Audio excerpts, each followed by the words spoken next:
صباحكم حلو. سلام، يا رب تكونوا بخير. ما أعرف شنو أقول عن هذا الفيديو غير إنه هاي الانترو تتصور بآخر يوم تصوير هذا الفيديو هنا، لأن أول يوم ما أدري كنت كلش متحمسة إنه أبدي أسوي أشياء فما صورت أي انترو. قبل ما أبدأ أخلي تنت لو لون ما أريد يكون أوفر يعني، بس إنه شي كيوت.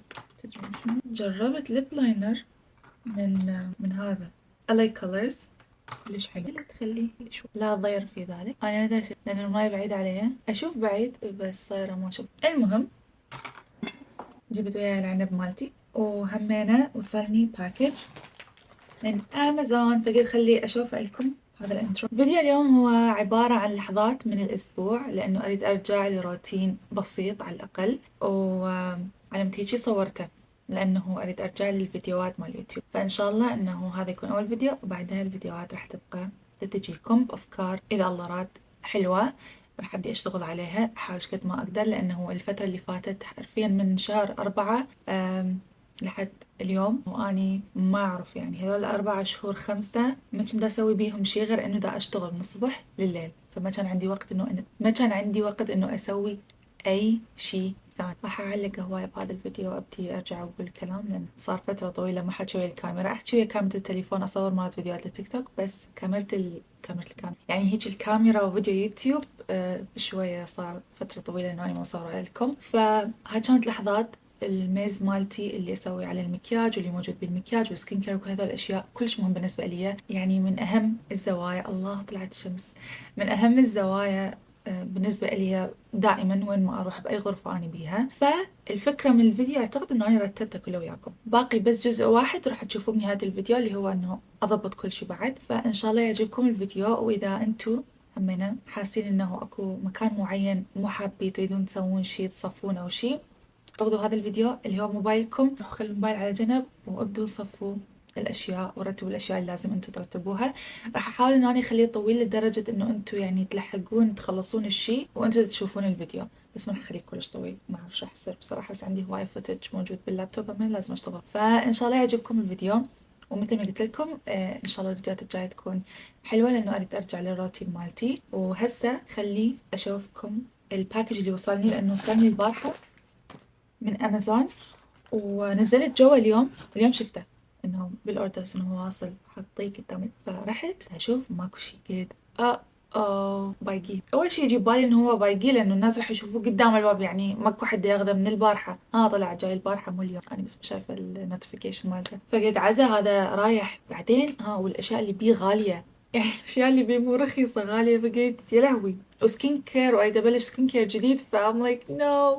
المهم بعدين شفتهم حاطين فرحت اخذته الحمد لله، مشان ما بيوك ولا اي شيء. ما اعرف ليش انا دائما اروح الاكستريم دراما. المهم هم انا جبت عنب على مود اكل عنب، لانه انا صار اكل الصبح عنب، لا تسالوني ليش، بس هذا اسهل شيء بالحياه. فراح اكل العنب، افتح الباكج وياكم.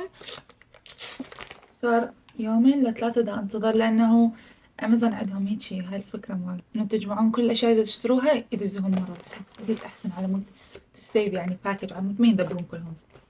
أول شي أكو يوتيوبر كلش أحب أتابعه، كان دا يحكي عن الكتب المفضلة له، فقال إنه هذا اسمه ستوري وورثي، اللي هو كتاب يحكي عن شلون تستوري تيل، شلون تحجون قصة. بما إنه أنا بالسوشيال ميديا فكلش أحتاج هذا الاختراع، فقلت خلي أقرأ. هو استفاد من عنده، وهز فيديوز are on point، يعني فظيع الفيديوهات مالته. فإن شاء الله بالفترة الجاية راح أقرأ ونشوف إذا يستاهل لو لا. المنتجات الاثنين الباقية هم أحسب شي غلط، هذول اثنين من براند اسمه سيسترما هذا فاكتور جي رينيو ريفيتاليزنج سيرم، هذا السيرم للوجه من براند اسمه سيسترما. وهذا كيفت، هذا اسمه او هذا يسوي هشبيه، هذا العلاقة بجو العين، هو انتي دارك سيركل سيرم مال جو العين مال هالات سودا. طبعا ما جربتهم، ما اعرف اذا زينين او لا، بس اكو بنوتة تخبل صيدلانية قالت لي انه هذول راح يفيدون بشرتك، بس سوت لي هيجي مثل روتين للعناية بالبشرة، فقلت خلي اخذهم. بعد اكو منتج ثاني، واحد اثنين، اكو اثنين بعد راح يوصلون الي، واكو اشياء قالت انتي عندك اياهم فاستخدميهم. فراح اشوف شنو راح يصير، وان شاء الله اني استفاد. وبس هسه راح اخليكم ويا الفيديو والمقاطع اللي صورتها بالايام اللي فاتت. فحضروا نفسكم انتم هنا، قوموا اخترعوا اي شي محتاجين ان انتم تسووه، قوموا سووه. ما تتخيلون ايش قد كنت فرحانة لما شفت حلقة إسعاد يونس وهي أنس بوخش اي بي توكس، فرأسا شغلتها وقلت لازم أتابعها، فخليتها هيجي بالباك جراوند أسمعهم وأني دا أرتب. وهذا الميز اللي دا تشوفوه عبارة عن هوسة صار لها 5 شهور 4 شهور ما مترتبة ما متنظفة تقريبا، أو يمكن سويتها كم مرة بس يعني مو بالطريقة اللي أني أريدها. فالمكان كان عبارة عن دمار شامل. أول شي أبدي بيه إنه أنظف كل قطعة آخذها، لأنه أحس بهاي الطريقة كل شي أنا أحطه على جنب هو متنظف وجاهز إنه يرجع بمكان المناسب أو ينحط بمكان المناسب. فهمت هيجي؟ كل شي أشيله لازم أنظفه وأشيله أخليه على جنب لحد ما المكان كله يفرغ، أشوف المكان كله فارغ، وبعدين أرجع أخلي الأشياء وأشوف إذا أحتاج مثلا أكو أشياء ما أحتاج تكون قدام عيني بس هي موجودة حاليا فألقى لها مكان ثاني، وأكو أشياء ثانية أريدها تكون بعيدة عني أحتاجها بس مو دائما، وهكذا هو حسب الاستخدام وحسب الأشياء اللي انتم حابين تكون موجودة على الميز.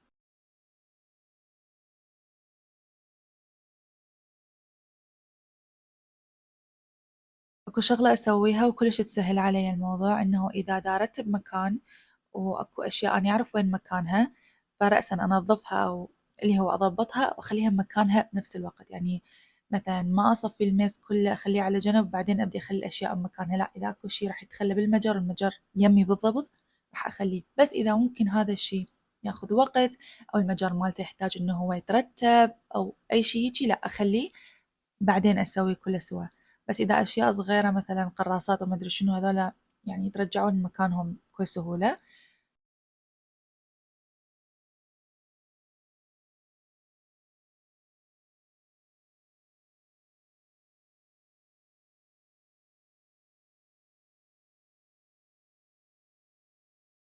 وهنا أنا بعد ما رتبت الميز كله أو نظفته بديت أنظف اللايتس مالتي، هذولا يعني أكثر شي أحبه بالحياة، لأنه ما أدري لما أقعد وأشغلهم أحس إنه أني دا أدخل لعالمي الثاني، العالم اللي ماكو بيه غير الأشياء اللي أني تفرحني أحبها. ماكو أي شي محلو ماكو أي شي ممكن يضوجني، فأحب هواية الشعور مال اللايتات لما أشغلهم. وهنا أنا دا أرتب عطوراتي الجميلة الكيوت الصغيرة، وعندي هواية عطورات وعندي هواية ما موجودين هنا. أنا بعدين اكتشفت إنه أنا مخليتهم مكان ثاني بس مو مشكلة، أني أخلي عطور بس عندي كمية كلش كبيرة وكلهم يعني حرامات، فتحتهم ومخليتهم، فقررت إنه المفتوحين هذول كلهم لازم إنه أنا أستخدمهم قبل ما أفتح عطور جديدة ثانية.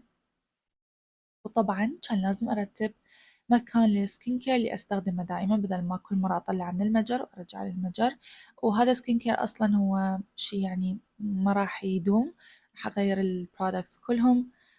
أعتقد بداية الفيديو قلت لكم على هذا الموضوع.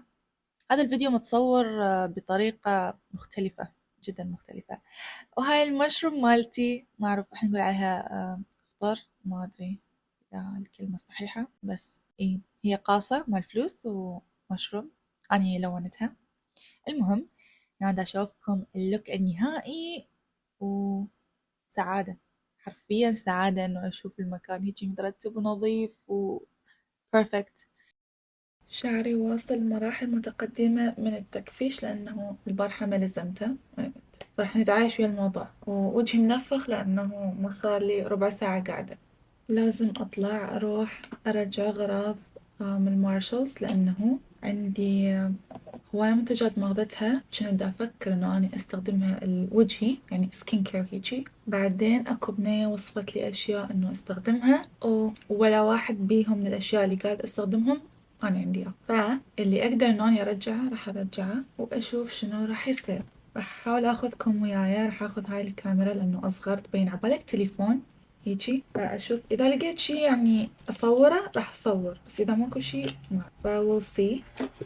من إنجازات اليوم كان لازم إنه أني أغسل هذول الفرش، طبعا راح أعلي صوتي على مود بعدين من أسوي إدت ما أتدمر من الصوت هذا. كان لازم إنه أني أغسل هذول الفرش، هذول صار لهم فد 5 شهور يعني مغسلين، طبعا ما أبقى أستخدمهم، لا هذول مستخدمتهم وباقيين هنا عندي فرش جديدة استخدمهم دائما. فهذول يحتاجون فد ساعة ساعة ونص يمكن، واليوم ما راح ألحق، أو هسه ما راح ألحق، يمكن بالليل ألحق. أصور لكم. أول شي عندي هذا من هامش راح أرجعه، بس شنو لازم أدور على الريسيتات مالتهم على مود ما أتبهدل بعدين قدام العالم. طبعا القالب مال أسناني بعده موجود، ما أخذته، قلت خليه أبقى على مود أسناني تتعدل أسرع إن شاء الله. بقية الأشياء مدى ألقى الريسيتس مالتهم، فشنو مجبورة راح أخليهم، ما عندي حل ثاني. بعدين راح أشوف الفيديو راح أقول ليش ما رسمت هذا حاجبي، ما عجبني شلون طالع. بس to be very honest حاليا كل اللي أريد أسويه أروح أراجع الغراض وأروح أشتري لي شي أكله، ميتة جوع. فكرة إن القالب بعد بحلقي دا يخليني أجوع بعد أكثر، بس دا أشرب مي. هاي هي الكاميرا، حرفيا شلتها دا أفتحها على مود أصور يطلع لي ما بيها شحن. شنو يعني ما بيها شحن؟ شلون ما بيها شحن؟ هسه أني لازم أروح للشغل، فمن أكون هناك وما عندي شي عندي كورس أسويه اللي هو 7 أيام كان، فاليوم راح أسوي اليوم السابع قراءة مدري شنو، وبعدين من أخلصه حكون خلصته تماما، ومن أرجع للبيت راح أكمل وياكم باقي الفعاليات. رجعت شوي متأخر من الشغل، واكتشفت شغلة إنه أني لأنه ما غسلت الفرش مالتي هذولا اليوم، فما أقدر أرتب الفرش اللي عندي، لأنه إذا أرتبهم الترتيب راح يكون مخربط، لأن بعدين من هذولا أغسلهم وينشفون راح يجون، وأنا راح أخليهم ما راح أكون حاسبة حساب الفرش الوسخة. بس خلي أسوي سكين كير روتين وياكم في هدوء إن شاء الله. بس أطلع لي الصوت من حيث لا أعلم. يلا نبلش.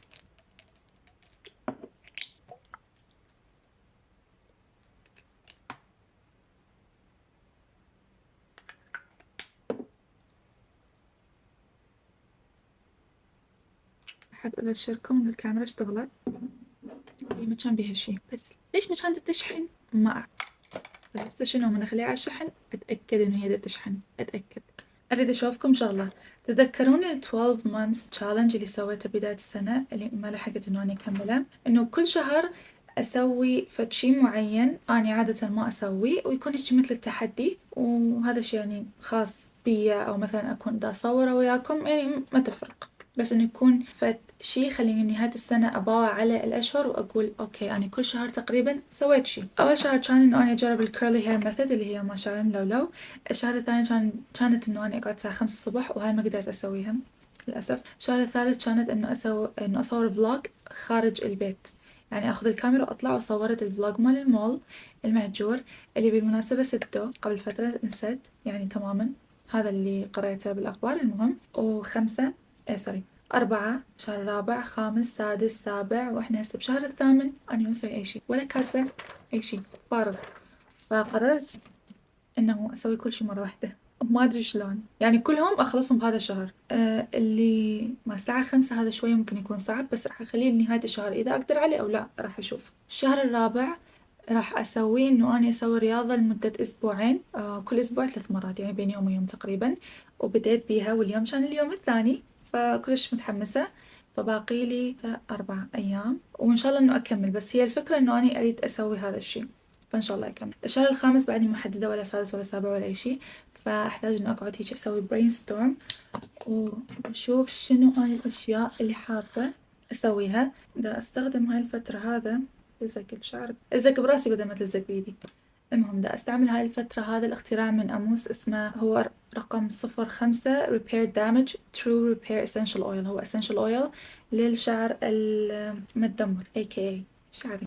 فالمهم أخليه من عنده شوية يجي على شعري، ريحته كلش طيبة، كنت ماخذته من زمان، هو براند كوري على ما أعتقد، هو أنا أي شي كوري ياباني تلقوني ماخذته، يعني ما عندي أي مشكلة. المهم إذا عندكم أي أفكار الفيديوهات أسويها أو التحديات مع الأشهر قولوا لي، أشياء تكون تتصور، لأن مثلا رياضة ما أحس إنه أنا أقدر أصورها حاليا، لأن أصلا أنا ما دا أعرف شو دا أسوي، يعني حرفيا دا أطلع فيديو على اليوتيوب وأطبق. بس راح أسوي سليك باك، بس بعدين قبل ما أنام أفتحها وأسوي ضفيرة، شكلي يبين كلش ما أدري شلون، بس أحسن.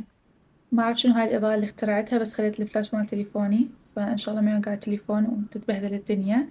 المهم اللي هسه لازم أسويه، قلت راح أسوي لي شي أكله سريع، بس يعني شي كلش بسيط، بس بما إنه لازم أنزل الفيديوهات اللي صورتها، لأنه أريد كل شي أصوره ينزل على اللابتوب يكون جاهز إنه هو يتمنتج، على مود مو آخر شي من أريد أمنتج يطلع لي عندي 5 ساعات فيديوهات لازم كلها تنحصر وتصير 15 دقيقة 20 دقيقة. اللي هو أكو فيديو لازم أنزل نفسي وأشتغل عليه اليوم لأنه راح ينزل على التيك توك، بس بقية الفيديوهات لا. إن شاء الله إنه الفيديو يطلع هيجي مثل ما دا أشوفه، لأنه دا أشوف هيجي نظارة إن شاء الله ما يطلع آخر شي مدري شلونه لما أريد أسوي له مونتاج. بعدين أشوف الفيديو أشوف مثلا شعري طلع من هنا مدري شنو تخربط، بعدين شو أسوي؟ وياي شو انتبهت شلون؟ المهم الفيديو 1 جيجا بايت خلاص اوكي، فراح ياخذ وقت محترم على ما تضغط خلي انزل التليفون اسحب على الفراغ، يعني راحت من الاضاءه. ايش مين الاضاءه يجي خليه يجي. هاي اكثر فقره اني احبها واكرهها بنفس الوقت. يعني اكيد احب فكره ان الفرش نظيفه ولما استخدمهم يكونون نظاف ماكو عليهم اي منتج، واللي اسويه عاده انه ابدي بالفرش الصغار بالتنظيف، انظفهم مال اي شادو مال اي لاينر، بعدين الفرش اللي استخدمهم للباودر بlush برونزر هيجي شي، وبعدين آخر شي فرش الكونسيلر والفاونديشن، وآخر شي الباودر باف لأنه يكونون شوية سهلين هيجي لطيفين خفيفين. بس فرش المنتجات الكريمية يكونون أصعب شي، وأكون خلص يعني خلص ما أريد بعد أغسل. فهاي الطريقة اللي أنا أغسل بيها الفرش مالتي وأشوف إنه هي يعني مناسبة. بالنسبة للمات هاي اللي أستخدمها على مود تنظف الفرش، هاي من سيجما، بس أكو منها هواي أشياء، حتى أكو طرق أنت تسويها بالبيت، فيعني أكو هواي اختراعات، بس أنا لأنه عندي إياها فأستخدم هاي تشيل المنتجات أو تشيل المواد اللي موجودة بالفرش بشكل زين. أستخدم وياها الشامبو مال الفرش من السيفورا، تقدرون تستبدلوه بأي صابون عادي طبيعي، بس أنا أحب هذا المنتج. وهم أنا استخدمت الصابون مال مورفي، هذا كنت ماخذته من زمان وما كان كلش عاجبني، بس إنه لازم استخدمه وأخلصه، فقلت هاي فرصة مناسبة بما إنه هيجي أريد شي سريع فاستخدمته. وهم أنا أكو صابون من ما أعرف شنو اسم الماركة بس تبدي بحرف الزد، فالمهم هو صابون يكون هيجي يعني قطعة كلش كبيرة، عندي إياه بس ما أدري ليش ما استخدمته بهاي المرة مال تنظيف. بس هذا يعني يكفيكم شهور وشهور، إذا مو سنة سنتين ثلاثة، إذا أنتم يعني ما تغسلون فرش هواية أو ما تستخدمون فرش أو ما تستخدمون مكياج. راح أعلق هواية أني يعني أوفر، المهم راح أقول هواية المهم. فهذا الاختراع هم كل الزين ويشيل المواد بشكل خرافي. فقلت لكم أي صابون عادي موجود يمكم استخدموه. طبعا بعد ما أغسلهم أخليهم على منشفة أو بشكير وخليهم ينشفون. كنت أسوي طريقة ثانية قبل إنه هيك يعني أوقفهم بالطول على مود ينشفون أسرع، بس بصراحة ما كان إلي خلق، يعني هاي دا أكون كل صريحة وياكم. فقلت أخليهم على المنشفة وواحد يم الثاني هيجي وهم راح ينشفون. أخذوا تقريبا أغلبية الفرش يوم واحد أو أقل من خلينا نقول 12 ساعة. الفرش مال فاونديشن أو الفرش اللي تكون بيها هواية شعر هيجي يعني مال فاونديشن مال كونسيلر هذولا ياخذون يومين هيجي شي، إذا تخلوهم على أشعة الشمس، يعني مو دايركت عليهم بس يعني تفوت لهم أشعة شمس أو حرارة راح ينشفون بشكل أسرع. وبس هاي طريقتي، وطبعا بعدين لازم يتخلون بمكانهم. وصلت للجزء اللي يخليني أحس إنه والله النتيجة كلش حلوة وكانت تستاهل. هنا أنا راح أرتب الفرش مالتي، وأنا أخليهم بهذول الأكريليك كونتينرز اللي هم العلب اللي بيهم غطا. أحب هذول العلب لأنه يخلون الفرش نظيفة، وهذا الشي كلش مهم بالنسبة لي، لأنه أنا ما أستخدمهم دائما ولأنه عندي هواية فرش يعني مستحيل أستخدمهم دائما. يحميهم من كل شي، حتى المكياج اللي أستخدمه يعني ما يجي عليهم لما أكون داخل المكياج إلا الفرش اللي أنا دا أستخدمها بهذاك الوقت. فأحب أخلي وحدة بيهم للفرش مال عيون والفرش مال تفاصيل. ويعني حاولت إنه أسوي أكثر من شغلة على مود أفتهم شلون أرتب الفرش مالتي. وآخر شي استقريت على إنه أخلي فرش مثلا الهايلايت الباودر بعلبة، والفرش مال الفاونديشن والكونسيلر خليتهم بالمتجر. بس راح تشوفون إنه بعدين راح يترتبون بطريقة ثانية لأنه ما لقيت طريقة أحسن بصراحة. وبس هذا كان الترتيب مال المكياج مالتي والفرش وكل هذا السوالف. أتمنى يكون عجبكم، وأتمنى تكونون علقت مرة ما أدري إيش قد، بس أتمنى تكونوا استفادتوا وعجبكم الفيديو، وتكونون أنتم همين رتبتوا مكان حابين ترتبوه. وبس أشوفكم الفيديو الجاي، ويا رب دايما ظلوا بخير.